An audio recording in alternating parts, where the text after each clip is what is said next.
Haleluya, puji Tuhan. Saya mengucapkan selamat Natal bagi seluruh keluarga GBDI LSAD Magelang. Sungguh sukacita bagi saya untuk boleh berjumpa dengan saudara, meskipun dengan platform ini. Tapi saya percaya bahwa hari ini kita akan diberkati melalui kebenaran firman Tuhan. Langsung saja kita akan sama-sama merenungkan firman Tuhan dari 1 Petrus pasalnya yang ke-5, ayatnya yang ke-9. 1 Petrus pasal 5, ayatnya yang ke-9 saya bacakan. Lawanlah dia dengan iman yang teguh, sebab kamu tahu bahwa semua saudaramu di seluruh dunia menanggung penderitaan yang sama. Puji Tuhan. Saya berikan judul sesuai dengan pembacaan kita tadi adalah iman yang teguh. Iman yang teguh. Dari sini kita bisa melihat bahwa iman itu luar biasa, saudara. Karena iman itu ternyata bukan hanya sebagai sebuah alat untuk pertahanan diri. Memang kalau kita baca dalam Efesus pasal 6 ayat 16, kita tahu bersama ayat itu bahwa salah satu perlengkapan senjata rohani itu adalah perisai iman. Perisai iman itu kita tahu bahwa berguna, berfungsi untuk melindungi diri. Dan di sana dijelaskan bahwa melindungi diri dari panah api si jahat. Tapi kalau kita membaca 1 Petrus pasal 5 ayatnya yang ke-9 ini, bukan hanya iman bertugas untuk melindungi atau mempertahankan diri, tetapi iman juga berfungsi, bertugas untuk melawan, untuk mengadakan perlawanan. Ini luar biasa. Kita coba bandingkan dengan Yakobus pasal 4 ayatnya yang ke-7. Yakobus pasal 4 ayatnya yang ke-7. Di sana dikatakan begini, karena itu tunduklah kepada Allah dan lawanlah iblis, maka ia akan lari daripadamu. Ayat ini menekankan kepada kita tunduk kepada Allah, dan siapa yang harus kita lawan? Tidak lain adalah iblis, bukan dibalik. Banyak anak-anak Tuhan justru dengan keadaan tantangan zaman ini justru malah terbalik. Mereka melawan kepada Allah dan tunduk kepada iblis melalui tipu daya yang ada di dalam dunia ini. Tapi ayat ini mengatakan tunduk kepada Allah dan lawanlah iblis, maka ia akan lari daripadamu. Kita mau lihat beberapa hal, saudara, dari ayat tadi, 1 Petrus pasal 5 tadi ayat 9, bahwa siapa yang harus kita lawan? Siapa yang harus kita lawan? Ayat sebelumnya, ayat 8, di sana dikatakan begini, sadarlah dan berjaga-jagalah, lawanmu si iblis. Lawanmu si iblis. Sampai di situ dulu, saudara. Lawanmu si iblis. Kata lawanmu di sini dalam bahasa Yunaninya itu adalah antidikos. Artinya lawan di pengadilan. Selain mengandung pengertian musuh secara umum, juga mengandung pengertian lawan di pengadilan.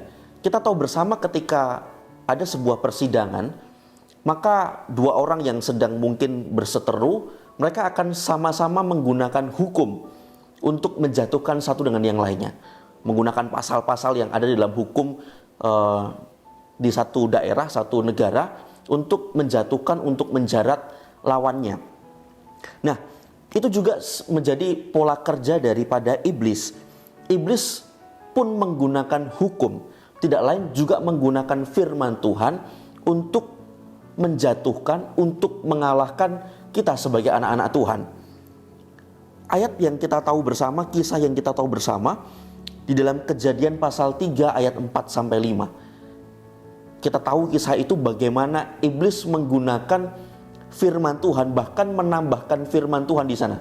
Awalnya iblis menggunakan firman Tuhan, tetapi kemudian iblis menambahkan kalimat-kalimat yang sebenarnya itu bukan firman Tuhan untuk memperdaya Hawa. Bukankah seringkali dalam kehidupan kita, iblis juga memperdaya kita? Seringkali ketika kita mulai tergiur dengan dosa, sudah apa sering iblis membisikkan itu dalam telinga kita, buat tidak apa-apa, berbuat dosa, Tuhan akan mengampuni, Tuhan nanti pada akhirnya juga akan memaafkan kita dan sebagainya. Itu yang membuat kita terperangkap di dalam dosa, yang membuat kita tidak bisa lepas dari belenggu-belenggu dosa itu. Kita juga lihat dalam Lukas pasal 4 ayat 9 sampai 11, di mana iblis juga menggunakan firman Allah untuk mencoba menjatuhkan Yesus, untuk mencoba mengalahkan Yesus. Dia menggunakan firman Tuhan, dia menggunakan perintah Tuhan, apa yang tertulis di dalam Alkitab, untuk menjerumuskan Yesus supaya dia jatuh ke dalam pencobaan. Dalam konteks gereja mula-mula, seberapa sering juga iblis menggunakan dalil, menggunakan satu pengajaran-pengajaran untuk supaya orang diselamatkan bukan lagi dengan kasih karunia, tetapi juga melakukan hukum Taurat. Hati-hati saudara, terutama dengan segala perkembangan zaman ini. Jangan sampai iblis menggunakan firman Tuhan untuk memperdaya kita, maka lawan dia dengan iman yang teguh.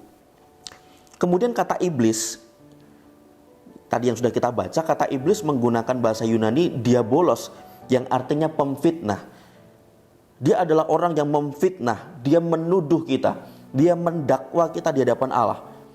Tipis sekali dengan pekerjaan Roh Kudus. Kalau Roh Kudus menyatakan kesalahan untuk memimpin kita kepada pertobatan, tetapi seringkali juga iblis datang untuk menyatakan kesalahan-kesalahan kita. Tujuannya bukan untuk memimpin kepada pertobatan, tetapi membuat kita makin terpuruk, makin merasa bersalah, makin merasa putus asa. Kita bandingkan antara Petrus dengan Yudas Iskariot. Mereka sama-sama melakukan hal yang jahat kepada Tuhan Yesus. Yang satu menyangkal, yang satu mengkhianati. Tetapi kita lihat perbedaannya. Ketika Petrus mau mengizinkan diri untuk dikuasai oleh firman Tuhan, iman yang teguh, maka dia mengalami pertobatan. Tetapi ketika Yudas tidak mengizinkan firman Tuhan bekerja dalam hidupnya dan mengerjakan iman yang teguh itu dalam hidupnya, dia berakhir kepada perbuatan bunuh diri. Maka hati-hati saudara, karena iblis diumpamakan seperti singa yang mengaum. Maka singa itu akan mencari orang-orang yang dapat ditelan. Nah, orang yang dapat ditelan itu seperti apa? Satu, mereka akan mencari orang yang lemah. Orang yang tidak punya kekuatan iman, yang mudah digoyahkan, mudah dihancurkan, mudah diperdaya.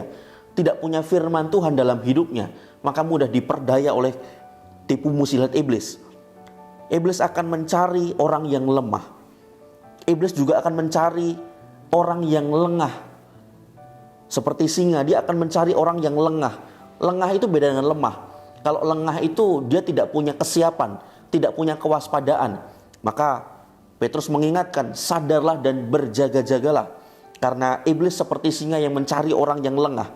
Kita ingat, Daud, dia jatuh waktu dia lengah.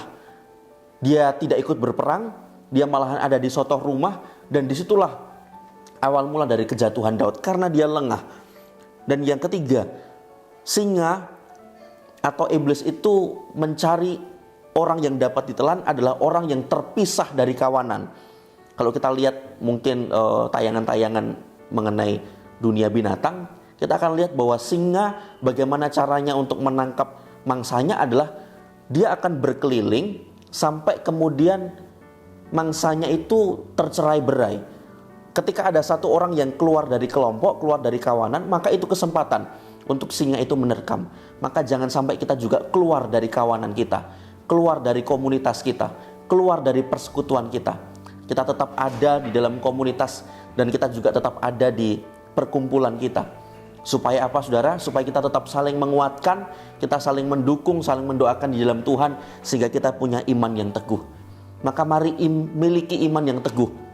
Saya percaya keluarga GBD LSAD Magelang adalah jemaat Tuhan, adalah anak-anak Tuhan yang punya iman yang teguh di dalam Tuhan, sehingga kita dapat gunakan itu untuk melawan semua tipu muslihat iblis. Dan bila iman yang teguh itu dikerjakan ketika ada firman Tuhan dalam kehidupan kita. Iman yang teguh adalah iman yang tidak tergoyahkan, iman yang tidak tergantung oleh kondisi, iman yang tidak tergantung oleh situasi dan waktu yang ada. Saya percaya kita semua akan memiliki iman yang teguh sampai Tuhan Yesus datang kedua kali. Amin. Untuk firman Tuhan, mari kita tundukkan kepala, kita berdoa. Tuhan Yesus, kami mengucap syukur, berterima kasih Tuhan. Oleh karena kemurahan Tuhan, kami boleh menikmati kembali lagi firman Tuhan. Dan Tuhan biarlah mengajar kami untuk kami senantiasa memiliki iman yang teguh. Kami sadar berjaga-jaga Kami tahu siapa musuh kami. Dia adalah musuh yang senantiasa berjalan berkeliling untuk menjatuhkan, untuk memperdaya kami. Tetapi melalui firman Tuhan, hari ini kami diingatkan untuk kami memiliki iman yang teguh di dalam Engkau. Mampukan kami Tuhan melalui pertolongan kuasa firman dan Roh Kudus-Mu. Dan ini yang menjadi kerinduan hati kami, untuk kami tetap beriman kepada Engkau sampai Engkau datang kedua kali.